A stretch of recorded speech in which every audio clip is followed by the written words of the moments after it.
سلامونه، نیکې هیلې او احترامات مې ومنئ. ملګرو، ستاسو ادبي ورور اسامه خاموش یمه. امید لرم چې روغ جوړ به یئ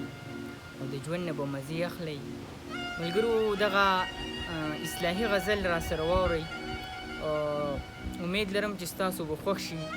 نو نورو ملګرو سره یې هم شریک کړئ. وایي مغفرت غواړم په خپلو کړو پیمان یم،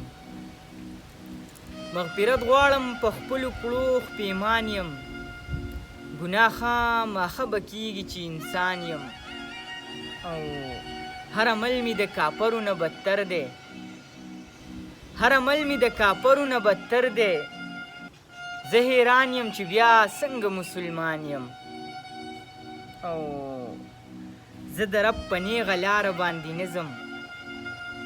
زه د رب په نیغه لاره باندې نه ځم،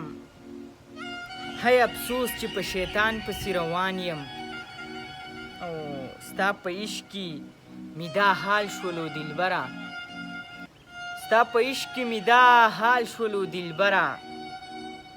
وچې شونډې سر ببر سرې ګریوان یم، او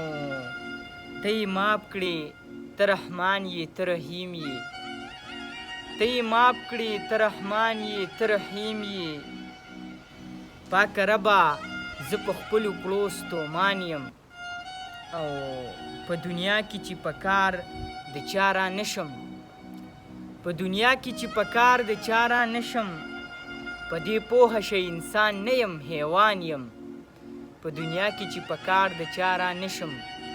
په دې پوهه شئ انسان نه یم حیوان یم، او حقیقت کې یم اوښکې د مینو، حقیقت کې یم اوښکې د مینو، په ظاهر اساس کې احساس کې د باران یم، حقیقت کې یم اوښکې د مینو، په ظاهر اساس کې احساس کې د باران یم، او د تمام جهان نه خوږ او ماته ګران یې، د تمام جهان نه خوږ او ماته ګران یې، ستا نظار شمه ستا نظار شمه اشنا ستا نه قربان یم، او زه خاموش ربه نو څومره خوش نصیب یم، زه خاموش ربه نو څومره خوش نصیب یم، امتی چې د نبي اخر زمان یم، امتی چې د نبي اخر زمان یم. ډیره مننه ملګرو چې تر پایه مو غزل